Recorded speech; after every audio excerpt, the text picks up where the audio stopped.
folks. Welcome to Let's Just Go. This is Kevin and Casey's Modern Missionary Podcast, where we talk family, mission, food and barbecue, God and theology, some community building, and just the whole spirit of going for it in life. Today, our chosen topic is our starting a family. But first, some podcast updates. Yes, podcast updates. What's number one on your list, Casey? Number one on my list is the song. And I know that we've had music for 2 episodes now, but in the editing portion, I have figured out some things, and I feel like I know how to make the sound diminish and to make it get louder. So there are just some, I know that sounds basic, but I am not familiar. We use GarageBand. Bringing in our theme song. Yes. You got this. Into the podcast. Actually, as a clip of music instead of you playing it on your phone. In a manner worthy of the quality that our musicians put it together in the first place. Yes. And we just want to re-mention them. Kaleo Miyamoto is really the author and the producer behind it, and they've given us permission to use their song. Yes. Yep. Love the lyrics, has to do with going for it, believing in you, and then communicating that to someone so that we can build success together by imparting courage into one another. The message is really good for the theme of what we want to talk about. Which is how we finish our current intro to the podcast, by saying, and just the whole spirit of going for it in life, things that we want to talk about. Going for it, and what else I like in the song is that it's happy for someone else who is going for it. Because it's not just about us going for it, it's about being happy for other people that Which is a accomplish whole things. message and story of itself. We've talked a lot about that. Last 5 years especially is honoring people outside of your own box. Right. And what that might mean about what's going on with you, that you're able to reach out and do that. Yep. I look forward to talking about that sometime. Me too. It's a whole thing. And it's really countercultural to the way that a lot of people live. So it's a really good message, good thing to talk about later though. I think that my podcast update would be in listening to a few of our previous recordings. I'm very cognizant of the lack of communication skills that we have just by sitting down and recording, and the overuse of ums and uhs and yeah and uh-huh and like, and starting off on an idea but then having it cut short or not finishing the sentence or the phrase. That's something that I am very used to doing in a casual conversation. It doesn't pick up really well when you're listening to it, and I think a lot of stuff gets lost on it.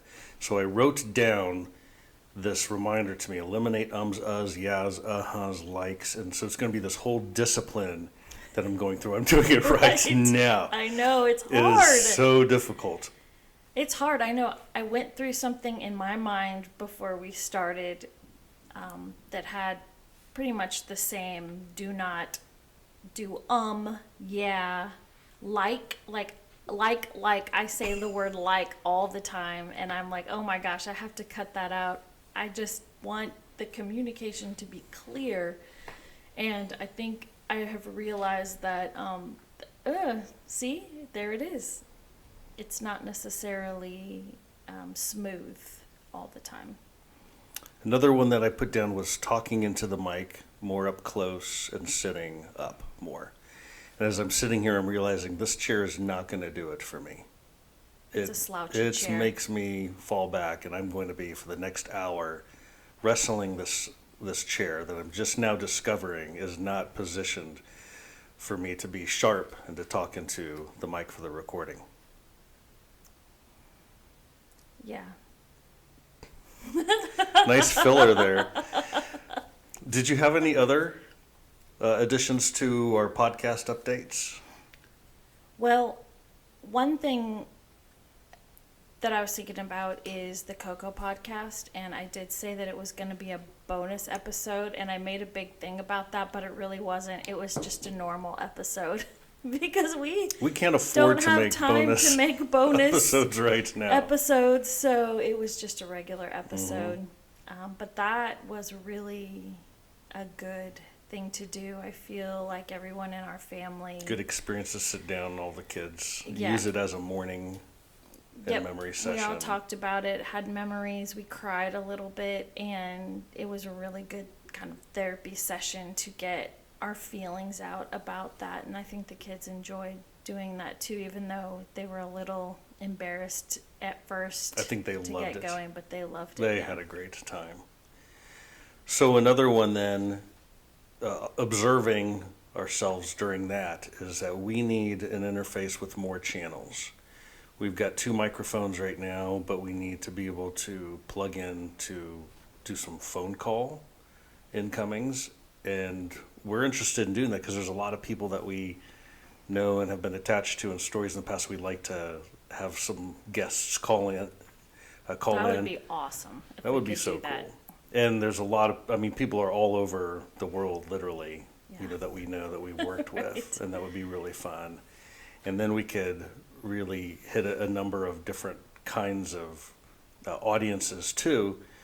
Some of them are barbecuers, professional competitors in the barbecue world. Some of them are in the military across seas. Some of them have been Fellow ministry people. fellow ministry leaders or club kids, from the deep past, or even current, I guess, too. Our kids in other states on the other side of the mountain ranges.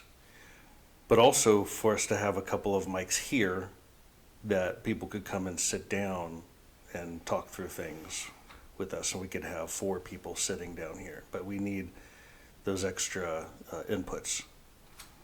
Yeah, extra input, interface. I also think there is probably a way we can record, I don't know if directly into an interface, but something that is not hooked up to our computer. That may or may not exist in several months. Right. Because they're old. Right. Because Looking for a $50,000 benefactor out there to buy us new computers and podcast equipment and bring us to Disney World. dang, that's a lot.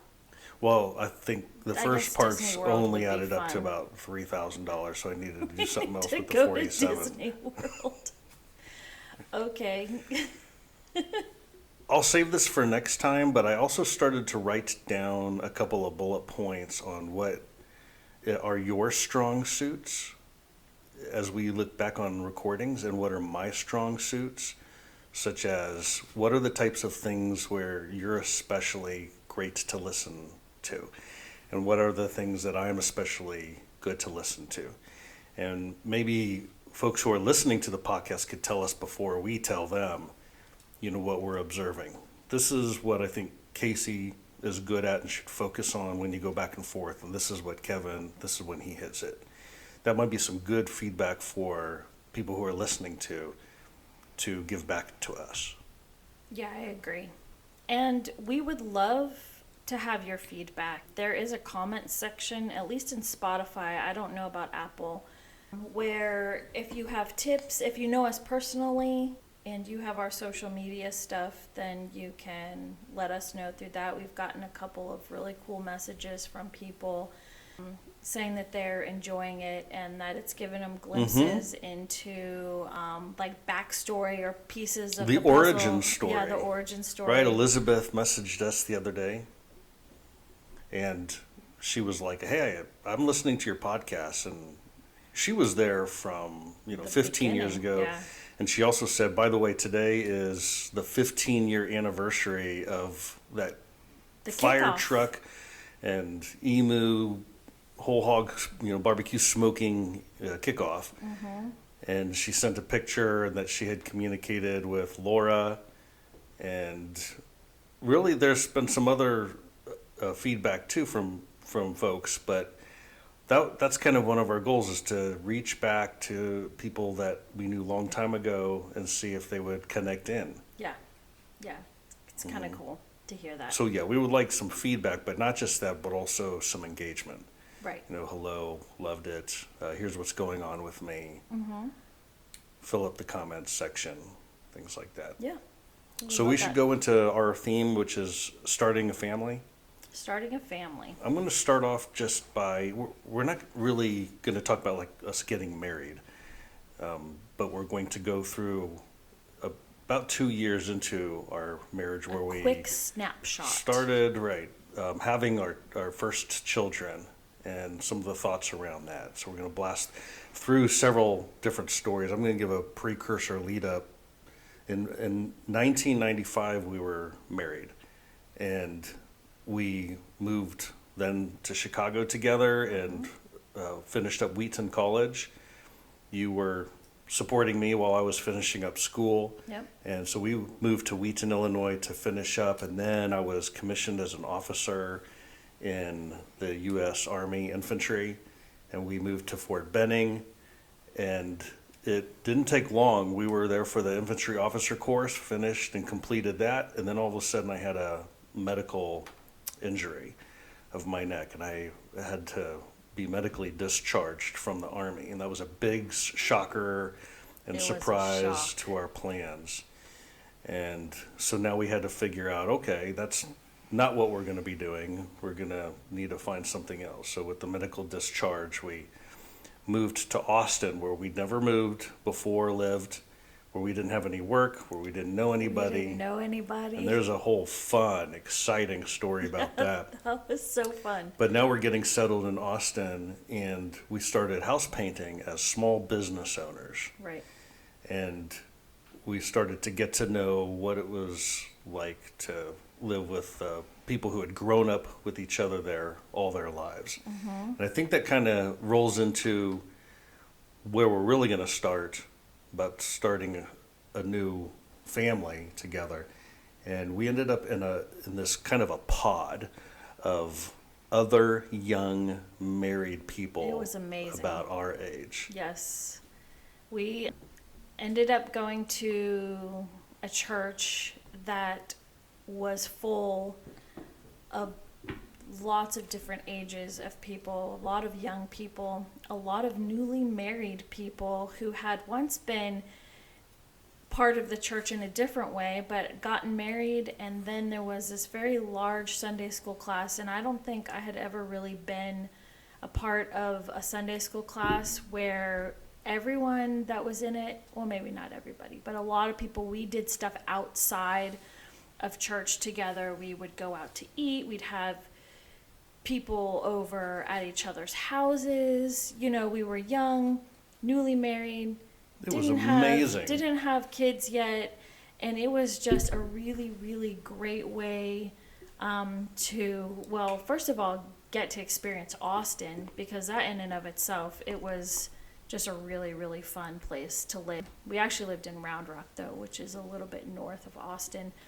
But this was a crowd that a lot of them had also gone to school, Right. in elementary school together. Yes. Their moms and dads they had had a young married Right. group with all of them as kids. yeah, So they were very close, but I know you're going to go into more of it, but I'm just thinking right now, we have never even since in the years had a group that were our specific demographic so large and so close in all of our years, never before and never since then, even till now either. It was an incredible right. pod that we belonged to. And we had lots of really great discussion in that class too. I just remember really being challenged and growing spiritually a lot. I think going through some of the experiences that we had gone through or were getting ready to go through, we came to the exact place we needed to be with support. I mean, it was just amazing, and we just had a lot of fun. I think the other thing about that class, though, is because, of course, we were all young and newly married, we talked a lot about having a strong marriage, but also family, having children, the importance, like there was a value put on family, having kids. you know, integrity in your parenting. That there are a couple people who were a little bit older in that class who had kids, and I just remember really asking a lot of good questions. The other thing is that this is where I started to realize that maybe I wanted a midwife, because Austin, of course, is so granola, and I kind of lean that way too. We call her Hippie Casey. Yeah, yeah. Crazy Casey. Go Casey. And so I had a couple friends that had used midwives, and I was so drawn to having a child that way, even What before way? I was in your home. Born having a in the home house? birth. Born in the house, you get to be in your own home. First. Yeah, there was a lot of appealing things like that. It kind of opened my eyes to this whole other world out there of all things natural, which was very cool. What were we about to do? Yeah. So, but the Sunday school class, what became a strong anchor of friendship, of spiritual growth, of just having carefree fun, having a lot of fun with people where you had your own, the same, similar, maybe not the same, but similar values in the way that you thought about things. I got together with those guys and barbecued and smoked cigars, and we had philosophy topics that we would get together and discuss on things Remember outside. your group, Wadham? Right. Who are these uneducated men? Right. I thought that was, you guys got together and actually talked a lot of theology. There's a lot of theology, a lot of, all the things you, Right. when you're young. We were back into about. R.C. Sproul back then when he was still alive and he was in the area, and we would debate all the stuff around and on the other side of him. Right. Predestination, free will, all that kind of stuff. But A lot of discussion of fun. family, and I know that there were some challenges of your thoughts. One is on the midwife, but also... Oh, yeah. So I started to, when Kevin and I got married, you get married and in your mind there's like this progression of things that you do. And one of them is that I went on birth control. And I did that because in my mind, you're married for a certain amount of time, 2 years, 3 years, whatever. And then you begin having your family. And that was just kind of, I don't know what I thought you did. But when we moved to Austin, I think, the more natural things, the environment really got me thinking as to personally, what did I feel about certain things? And the birth control thing was an issue. I started to do a lot of research, and of course I am definitely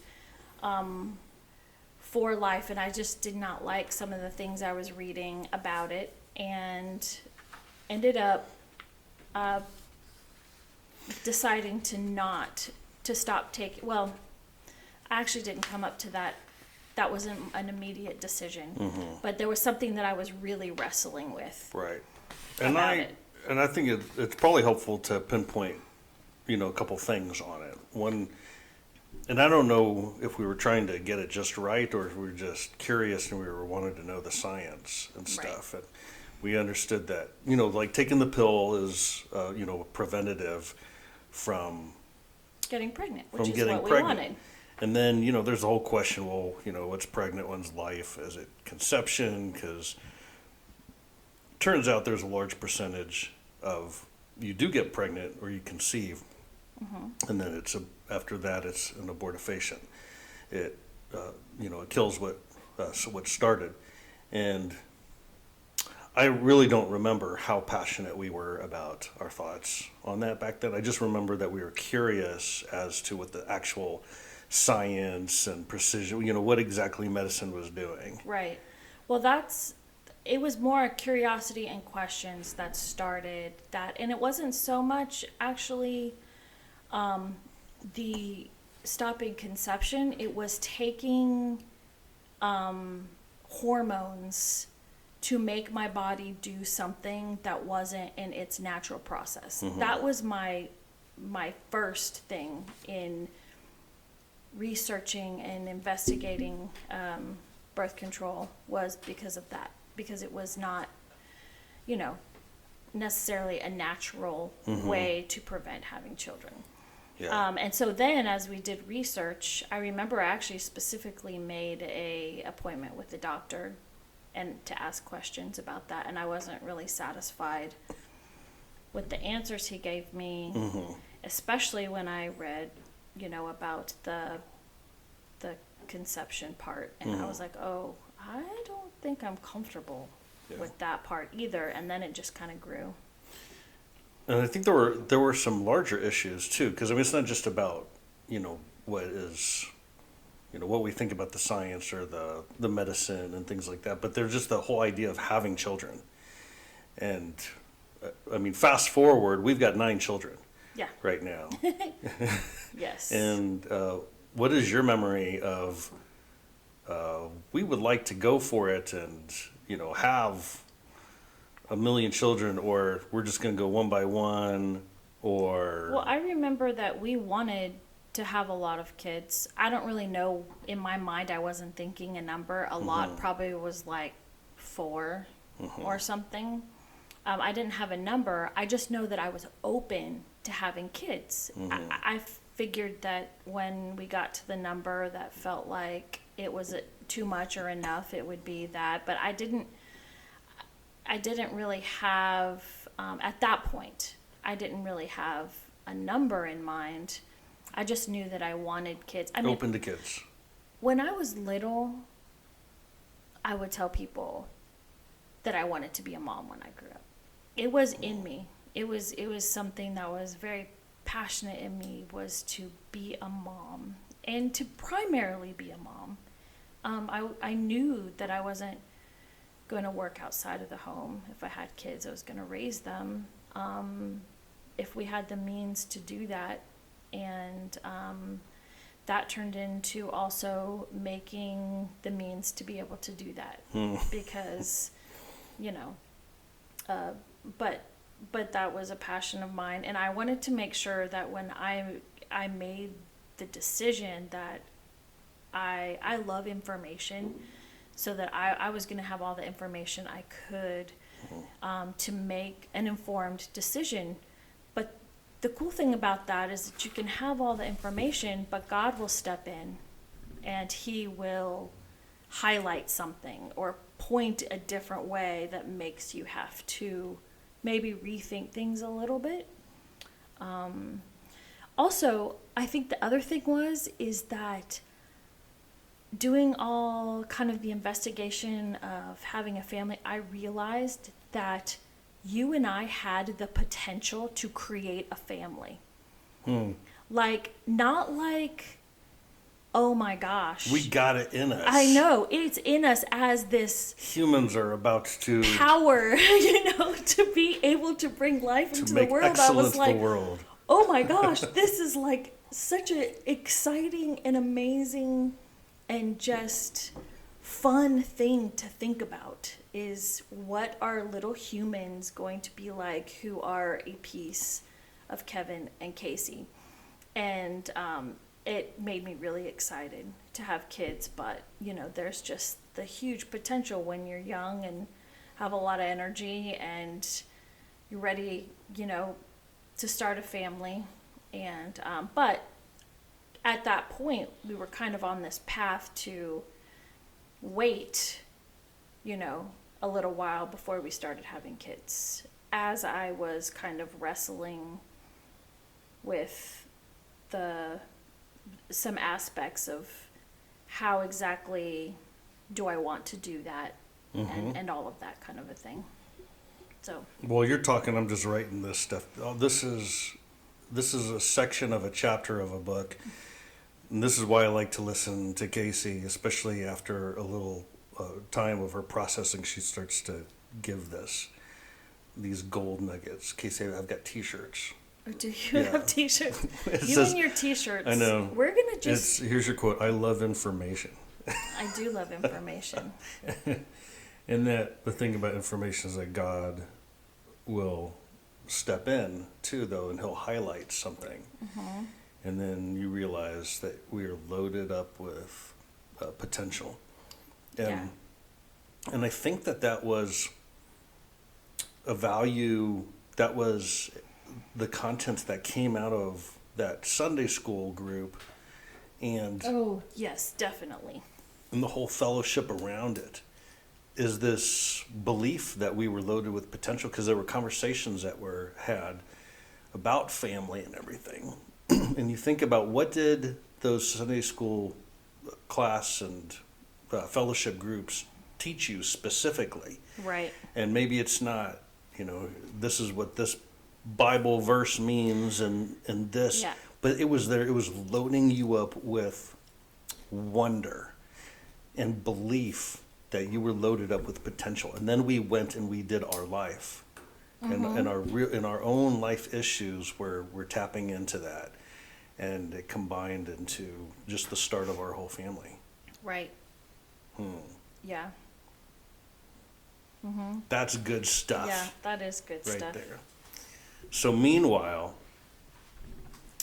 I've got a story that kind of impacted me, and I call it Mexican basketball. Right. So we lived in this apartment complex right up against Brushy Creek.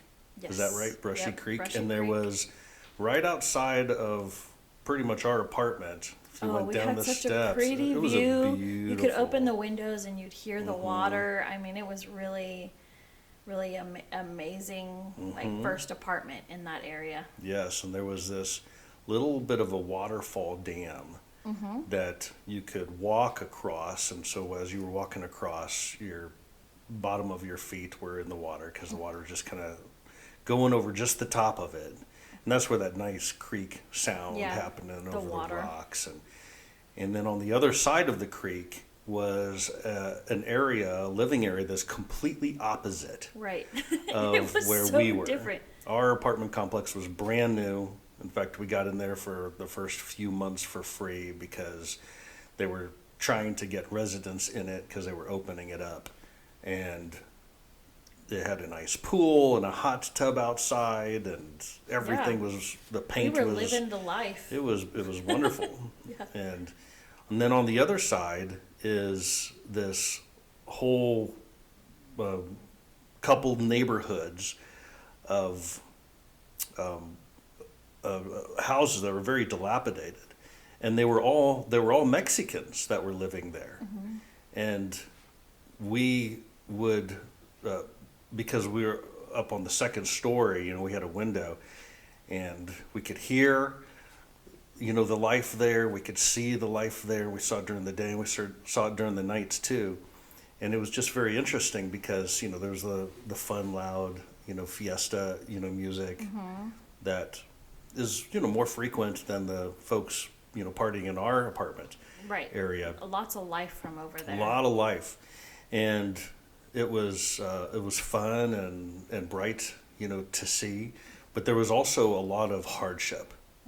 And there was some domestic stuff, and almost every night there were police cars that would go in, and they always had their lights, and they very often had their sirens, and there was yelling and banging around, and they were breaking into houses. Right. There you was a could hear lot of glass activity. breaking, people shouting at each other. Right.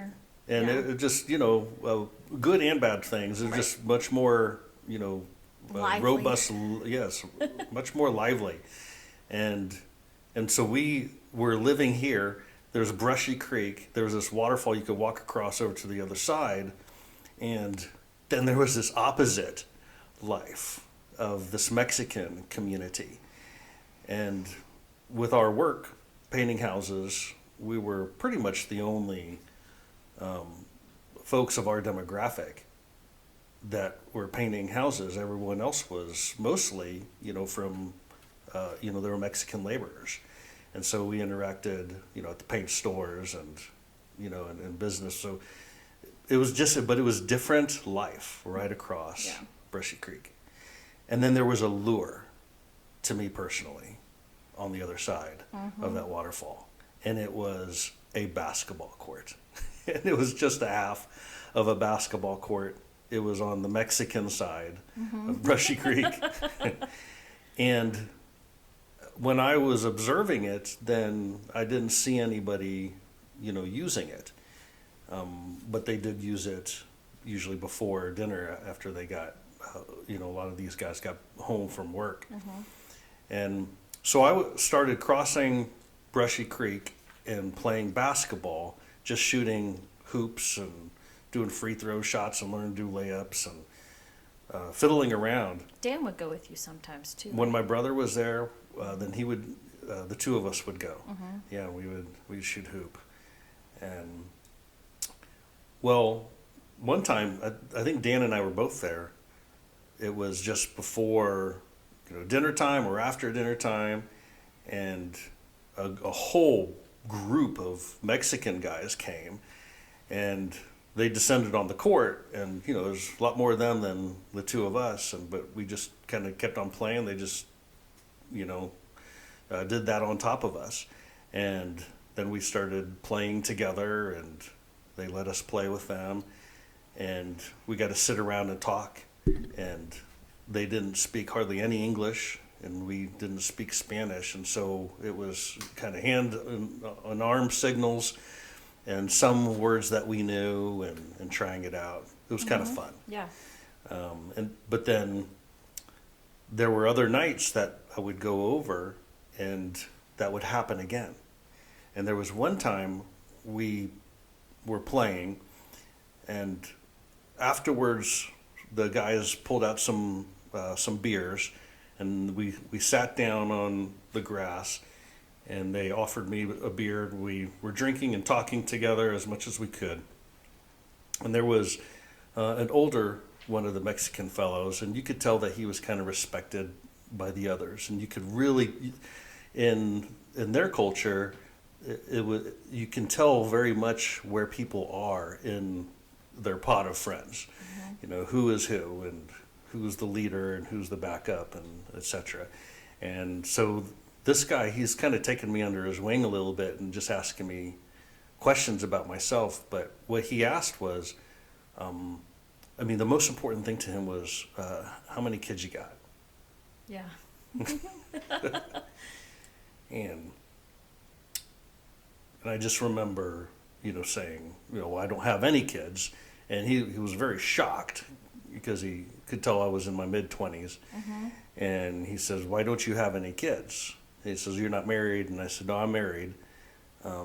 But we are, we don't have financial means. We're kind of getting on our feet. And then once we're ready and we have the ability, we'll have some children.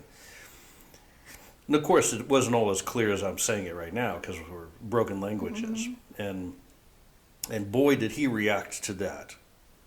He was not going to let that be the answer.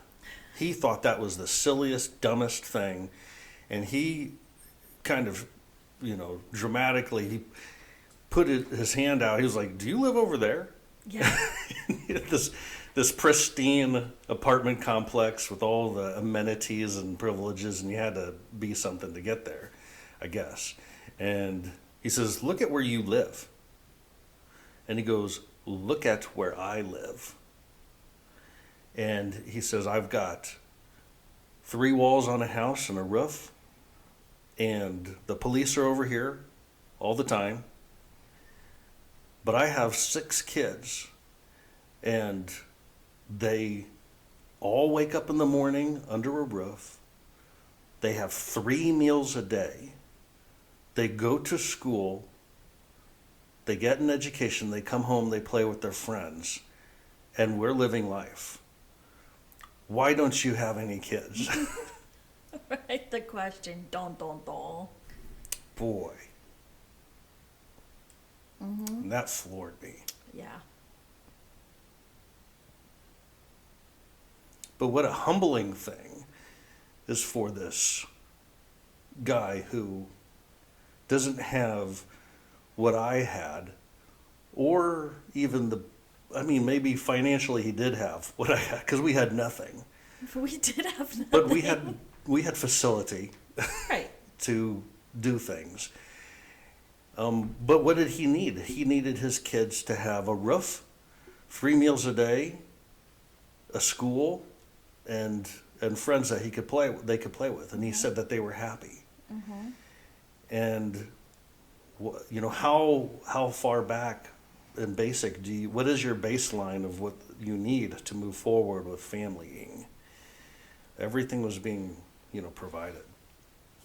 So I was really struck by that. And I remember I crossed that creek that night, and I went up into our apartment, and you were in the kitchen, and I remember I said to you, it's time for us to start having children. Yeah.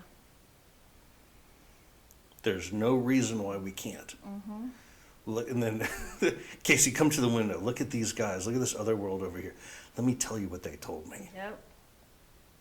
Yeah, and you told me the story, and I just felt like that was God's voice through humanity to give us a message, and because I felt it too. And it was actually a huge relief to me when you said it, and I was like, oh my gosh, yes, why not?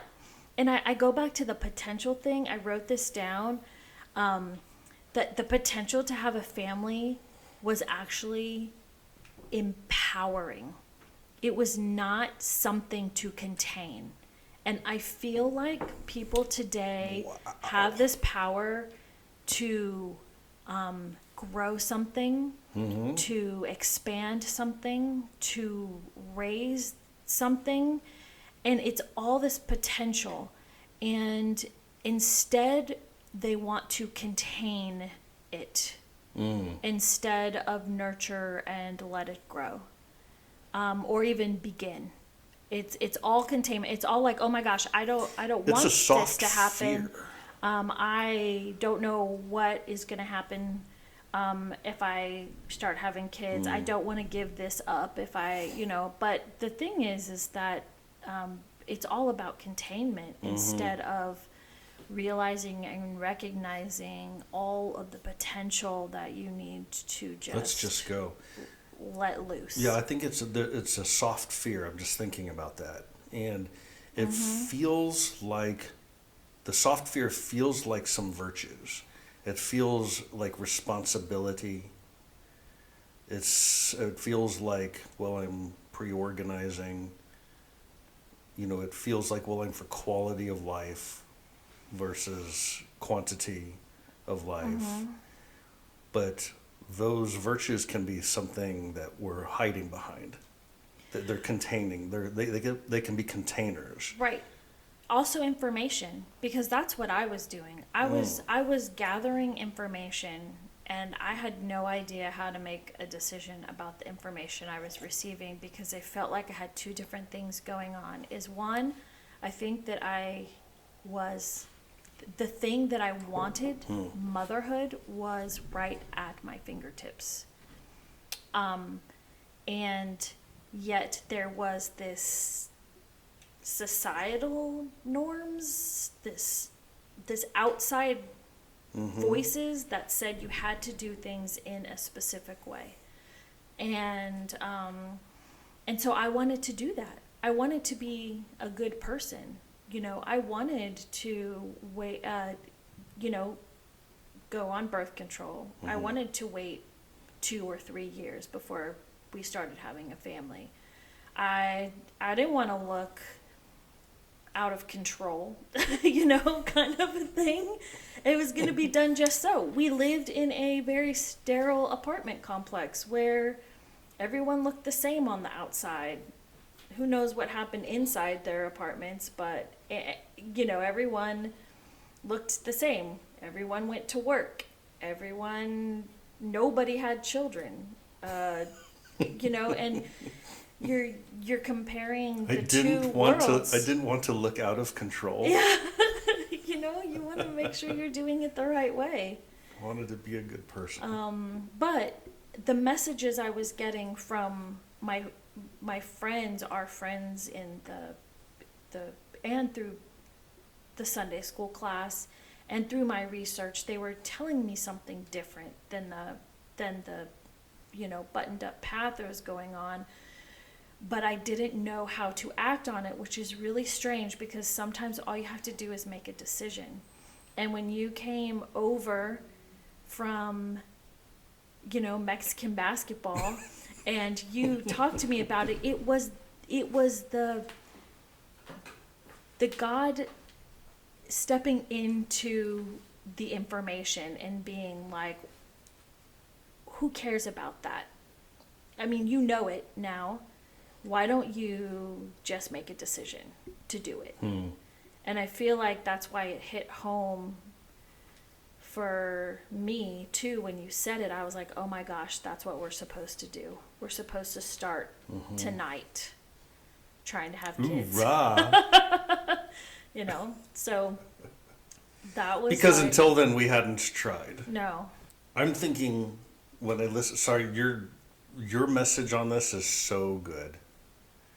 And I'm just writing all these little phrases and things down. I'm very passionate about these kinds of things. But I mean, there's a lot of content Yeah. to it. There's a lot of things that I feel like there's someone who's going to listen to this and they're going to be like, I know who I should send this to. There's a young married couple and I could probably just guess that they're trying to figure out when's the right time to start having a family. There's some good thoughts in here.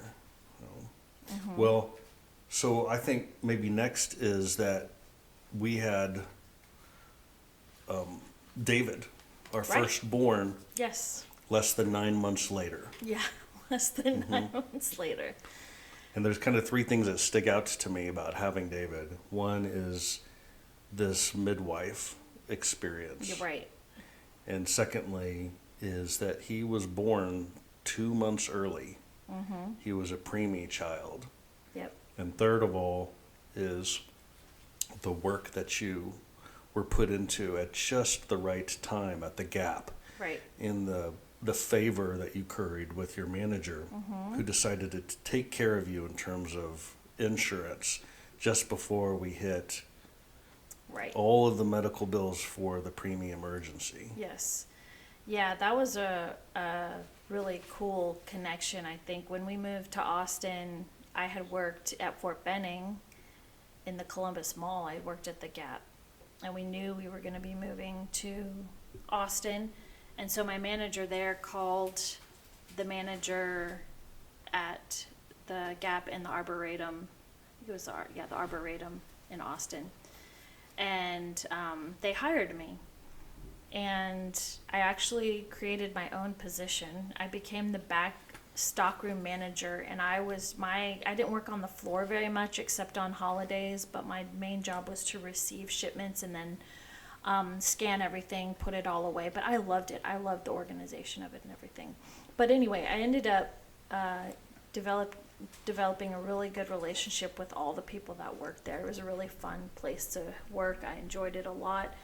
And then I ended up getting pregnant, and I let my manager know that I would not be returning to work after I had the baby. And so she called me into her office one day, and she was like, I am going to, if you don't mind, make you full-time. And I was kind of like surprised, and I thought it was awesome, but I was also kind of had a question because, she knew I was leaving. And I wasn't exactly, sure why she would do that. And she's like, well, if you're full-time, then you get insurance benefits. And so it made me able to have health insurance, because at that time we didn't have health insurance. So, and it was like really good health insurance. And she was just like, as your manager, I feel it is my duty to make sure that you have the proper things to take care of yourself to have this baby. And I was like, okay, that's awesome. So all I had to do was work 30 minutes more because I was almost up to working full time. So it just it gave me a longer lunch, and I worked 30 hours more. And so then I, was doing this all through my pregnancy. But But the insurance, and I remember the full-time status was not existent throughout the whole pregnancy. I mean, you were doing that work throughout your whole pregnancy, but there was a timing. And weren't you on that insurance for like a few days? And then all of a sudden we had an emergency? well, so I had been on it. I think it was supposedly supposed to be my last 3 months of pregnancy.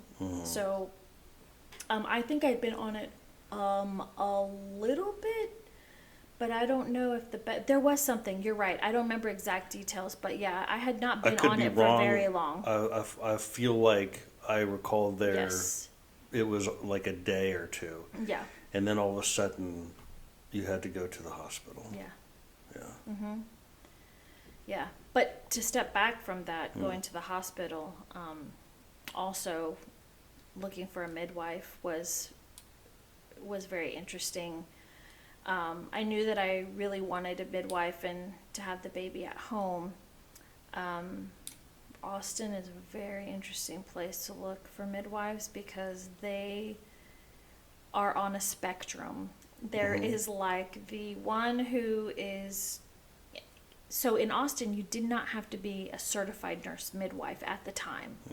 You could have gone to midwifery school. You had to have a certain amount of births, whatever. But so it's not as strict as some other places where, you have to have gone through nursing school and all that kind of stuff. So my midwife, she was not a certified nurse midwife. She just had gone through all the training. But she was kind of middle of the road. There were a couple of people that I went to, and you walked in and there's like the Buddhist music and there's chimes everywhere. And I remember one asked me, she goes, "After you give birth, will you want to eat the placenta?" And I was like, Not right away. what the crowd kind of question is that? Like all of it or some of I it? had never heard of such a thing at all. I actually went home and I looked it up, and I was like, oh geez, okay. So I didn't go with her, but ended up finding the midwife I used, and I really liked her. Had my appointments were in her home. She was more of a take the placenta and use as fertilizer to Right. bear it to plant a tree. Right, which was fine. That was, It's that was great. good. Yeah. But so yeah, so that was a kind of an eye-opening experience, but the more I did it, the more I just loved the idea. I loved the concept. I loved the thought of having a baby in our home. And of course, the information, the research, all of that, it was there, and it was, very exciting. But then I go into, preterm labor. Yeah, real quick. What I enjoyed, as far as the lead up, was the engagement and the participation that you, and also by extension me, would have in the birthing process. Right. So there's a lot of information that I think we would get, from our operator, our midwife, than we would an actual doctor. And you're going to be doing this. You're going to be on your feet or in a tub or beforehand, pushing things along. There was a lot Yoga more balls. understanding that you could interact with the child Right. in the womb. So much more participation on the part of the parents, and that was exactly what I wanted. And you can get some of that, Right. from classes or from books, but there was something about her highlighting things, knowing who we were, what our situation was. Right. And she was almost like an assistant, and she became an assistant to us when we didn't use her Right. because David was getting born 2 months early. Yes. Right. So we went, actually, to comment on that, that is why I loved the thought of having a midwife, as well as not just having the baby in the home, but also the participation, the whole experience. Like, I was very scared of and nervous about the pain that I would feel, knowing that that was like a kind of a huge back and forth for me.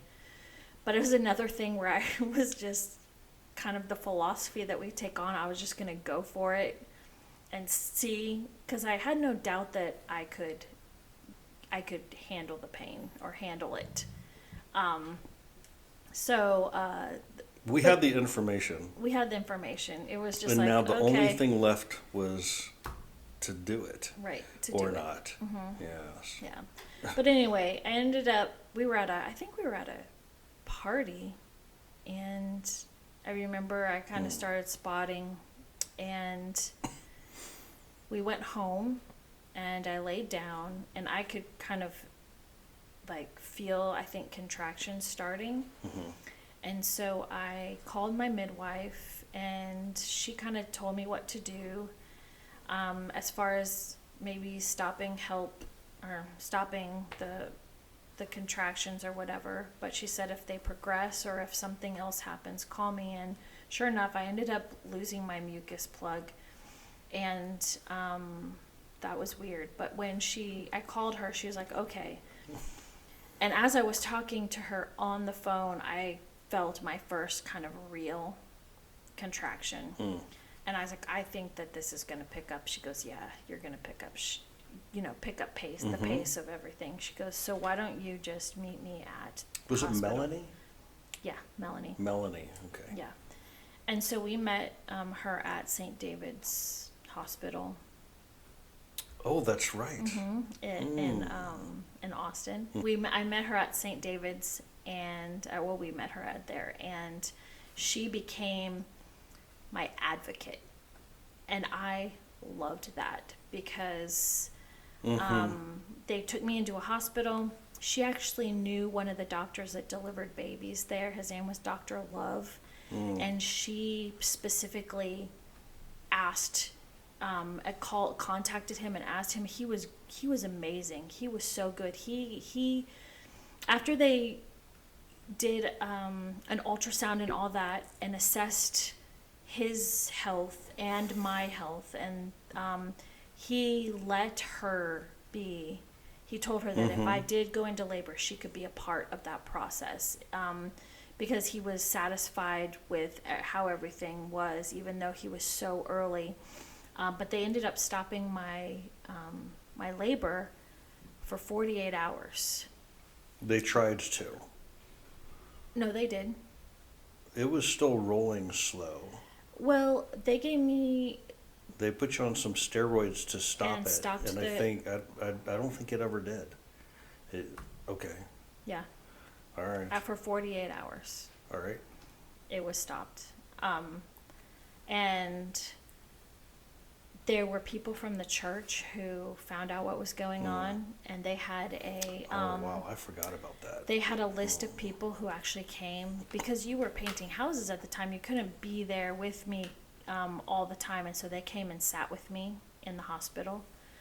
There were like 3 or 4 different people, which was really cool. And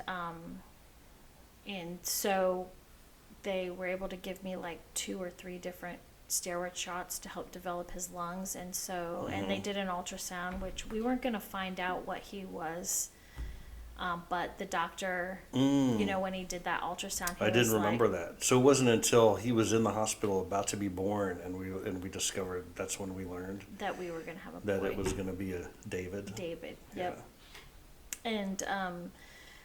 And so he's like, I just want you to know that this is a very scary situation. I know, being a new mom, this being your first. He said, but the baby looks good, and you're healthy. And so if you go into labor again, he's like, we're just going to have the baby. We're going to roll with it. Yes. And St. David's had a NICU there, so he wouldn't have had to have been taken to a different hospital or anything. It all happened there. The neonatal ICU. Yep. And so that happened after that 48 hours. I started to go into labor again, and it was very fast. He was small. I was there, by the way. I wasn't painting houses. No, you weren't painting houses at that point. I don't remember me being anywhere in the 48 hours leading up to, but I was. Mm-hmm. Okay. Yeah. Was I there for all the important points? Yeah, it was just during the day. I remember my son's There birth. was one day. Right. No, you were there for the birth. And actually, you were there when I started going Yeah, taking into you labor. there. Yeah. I disappeared for a day or Yeah. some hours. Mm-hmm. Yeah. And so I went into labor, Mhm. and they called the doctor. I called Melanie. She got there and ended up, having him. It just took like maybe Mhm. 4 hours. Right. Mm-hmm. Yeah. And he came out, and the biggest concern, like you said already, was the development of his lungs. Right. Well, first of all, I like that you emphasized that Melanie Melanie. was there as an advocate. Mm-hmm. And so she wasn't there just, I want to be able to deliver babies in the moms' homes. She was there for the whole experience of you. And, she was not there for me. She was there for you and the baby. Right. And I was allowed to plug in as I could. Mm-hmm. But she was very clear where her loyalties lie. And I really liked that. I think someone asked one time, well, what about all this Eastern, dabbling, experience and stuff of the midwives? Aren't you worried about that? And I remember I was like, my criteria is, are they bossy? Yeah. Right. Do they know what they want? What's their goal, and are they going to demand that the goal Right. occurs? Yes. And so all that other criteria is out the window. But she was a strong advocate. She was, and she made sure that it was Dr. Love. Mm-hmm. I think that was another thing, because, midwives know what doctors Yeah. are more open to that kind of There's thing. two things that are popping in my mind as we're just talking about this. I didn't think about it before, but one is the name David, Mm-hmm. and kind of some of that behind that. But then also, he is born in those lungs. He is crying and screaming, Mm-hmm. this Right. little baby. Right. And that was hard to hear your child, screaming, crying, because you're just not, are used to that. But that sounds like that's good. That sounds like it's really good. Right, and it's what we were all waiting for. I mean, I know I was. For the screaming and the crying, the voice, right. the voice. Yep, the Yeah. screaming, the crying. Do you remember they said, let's put this child into Dad's hands. Yeah. Yeah. And I had, during his months inside of you growing, then I would go up to your tummy and I would sing. Do you remember that? Yes. And I'd sing a song that, my mom sang to me, like the Davy Crockett song. The Johnny Because Appleseed if it was song. if it was going to be a boy, Davy Crockett would be, his namesake, and then the Johnny, oh, the Lord is good to me, and so they put him in my arms, and he's still crying, and they had me walk him to the NICU, right, Mm-hmm. all the way down the hall to where they were going to do more tests on him because they were still very concerned. It's 2 months early. Right. And I'm walking and I say, oh, the Lord is good to me. And so I thank the Lord for giving me a song to sing, the sun and the moon and the apple seed. Oh, the Lord. Mm-hmm. So little David he just shut up. Mm-hmm. And I think he recognized that from singing, over and over and over and over again. And he just looked up and he was, couldn't see anything, but searching for it. That was a cool thing. That was really cool because I didn't even get to really hold him at all. He was born. They took him over to that crash cart thing that they had gotten all set up. They were all smiles, really calm, but boy, were they Yes, they were hiding moving. a hurry. They were in a Yes, hurry. They they knew were. this was an emergency situation. Right. I think once he cried, that was a good sign. But they brought him over and kind of let me put him on my chest for just like a minute, and then they took him back over, and then they and scored him on that whatever score thing they have, and then they were like, okay, here, and then you got those really special first moments with him, which was good. Yeah. And then I think one of the big things with that is that was also kind of a shocking experience, in the sense that you have kind of a plan. You make a plan, you decide to go for it, and then there's kind of it's not really an obstacle, it's just something new that happens on the way to doing it. And that was kind of interesting for me, because you have every woman in her mind has a way that she wants her first child's birth to go, and it just blew everything out of the water. And I was able to stay in the hospital for like a couple more days after he was born. Right. But then They said he was going to be in the NICU. By the way, the NICU was packed. There were a lot of preemie babies there, so that must have been a particularly good and I well-known think it was go-to hospital for the whole area, whatever that meant, for but it was for neonatal. all of central Texas, I feel like. Yeah. Yeah, it was a good And he was NICU going to stay there for what they said was 2 more months. until his due date. Until his due date. 2 That months would be later. when they would start considering him to go home. But he went home in 13 days, I think. 13 days. And it was just, we would go in every day to the NICU. And I think one of the things that struck us both, is where are all the other parents? Well, maybe they're just not coming in on our hours.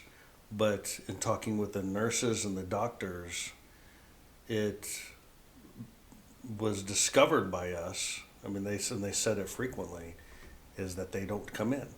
And they might come in, every several days or something for a bit.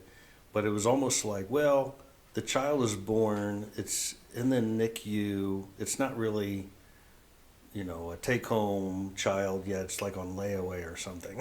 And I'm sure that they felt more than that, but there was some sort of reason that they weren't there. And we were there all the time. Well, some of it was distance. Some people were parents were 4 and 5 hours away. I mean, you have a child in the hospital, and you're the only NICU in a surrounding area, and then you have to leave it to be cared for there. And it's like a 4-hour drive to get to the hospital where your baby is. I could not even imagine that. But that was a situation for some of them. But they did also have the row of like 5 or 6 baskets of all of the babies whose mothers terminated their parental rights. And they moved David after he got off. He was, for about 5 days, he was on oxygen. He was on, like they were feeding him through a feeding tube instead of me nursing him. And once he got taken off all of that and I started to nurse him, he was moved into a different part of the NICU, and that's where these rows were. So I remember I would sit in there and I'd nurse him, and I would just pray for each one of those little babies that was over there in that corner, because that was just that broke my heart. But the nurses, I learned a lot having a child in the NICU, and one of them is that a baby can be on a 3-hour feeding schedule, because that's what all of the babies in the NICU are on. Right, out of necessity. Out of necessity, out in. of a routine, out of their manpower, but that is the typical, unless they're specialized or something, that is the typical. And I thought, oh, babies can be fed every 3 hours and it's okay. Also, It's also okay for them to cry. it's okay for them to cry. Also, it is okay to, they're not fragile.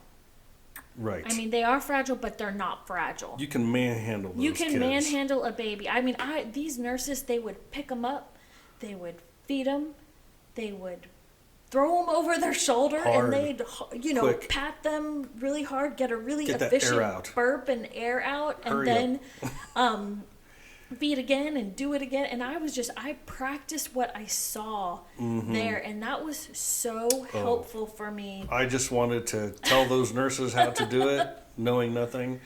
But I saw them turning them over, flipping them around, Also- smacking them, putting their diaper on in a split second, wiping their butt, not gentle, boom, boom.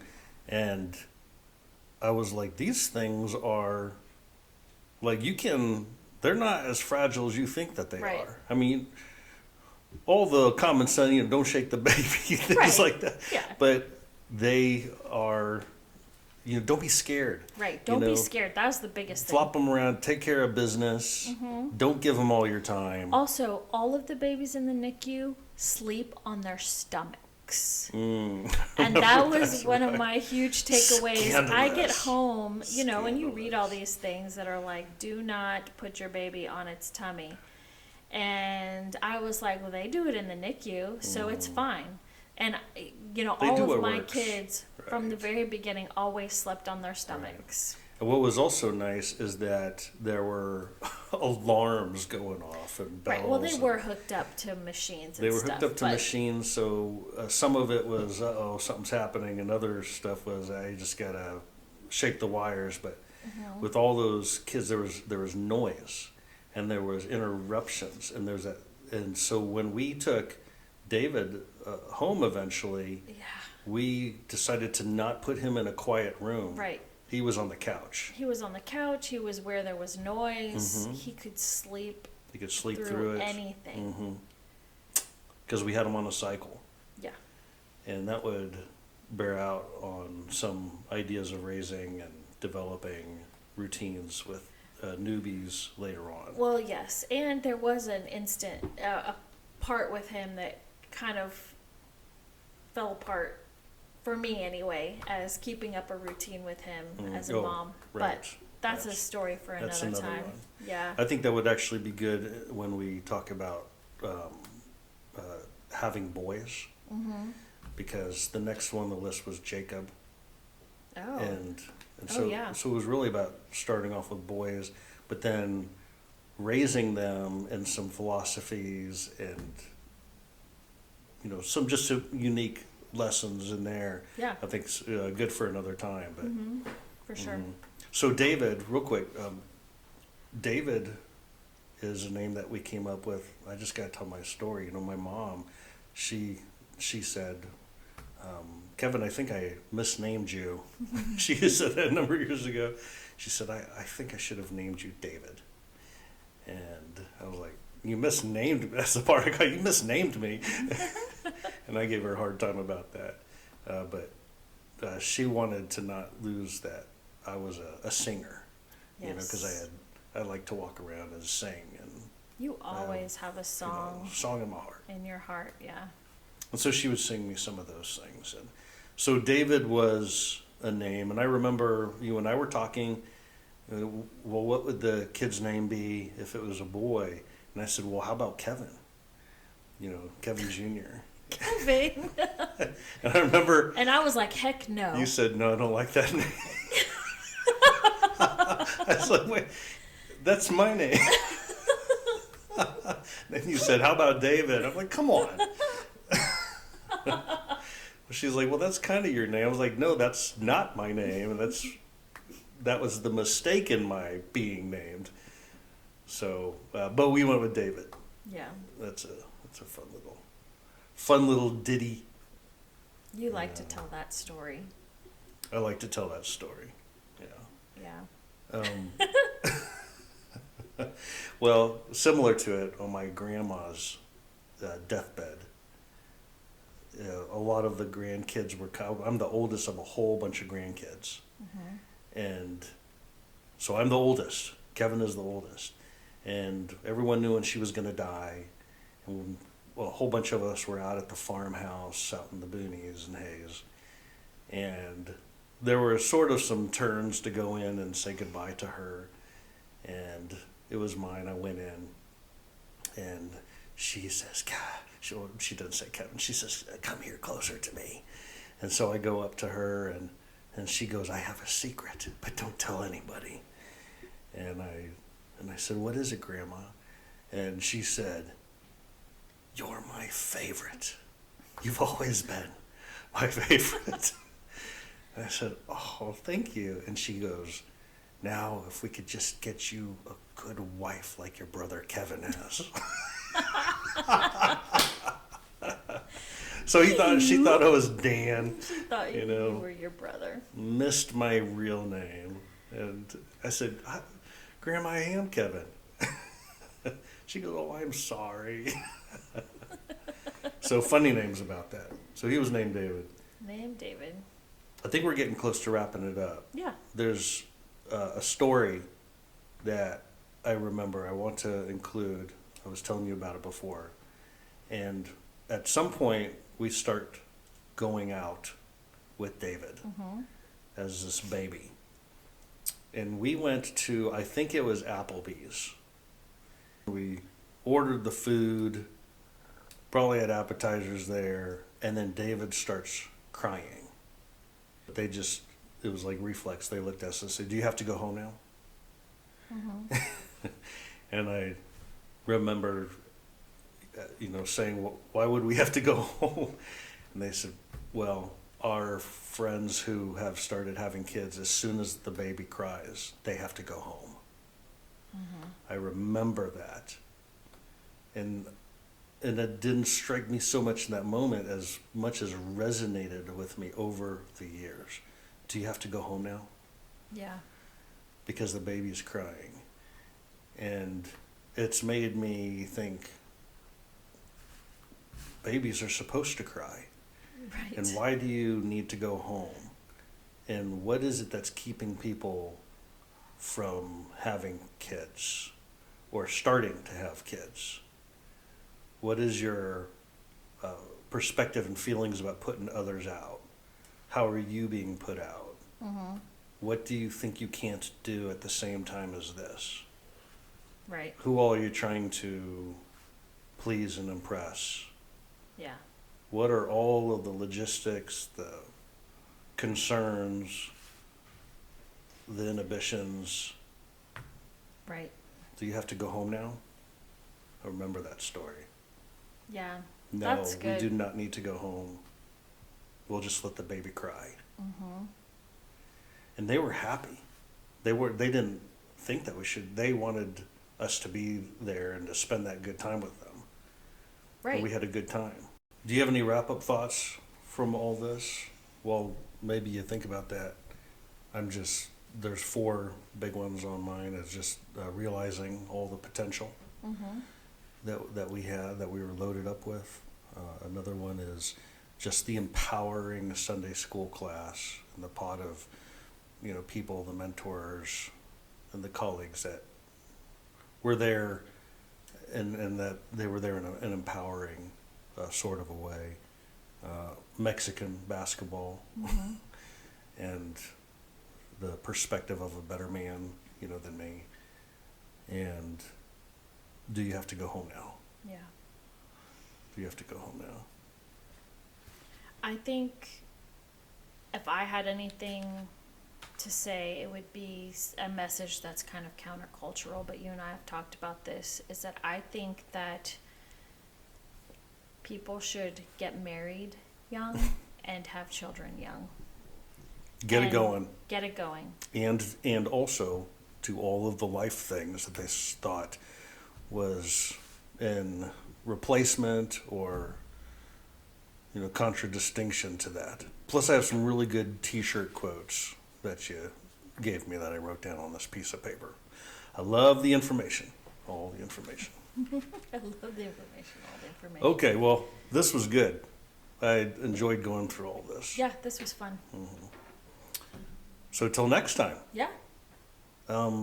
If you listen to this podcast with us, then we ask that you share, comment, plug it in with somebody else, and let's do some interaction on it. We want to hear some feedback and even some ideas about maybe some content we can go back on more detail with, Yeah. or some Questions. other topics that would break right off of this. Maybe some questions.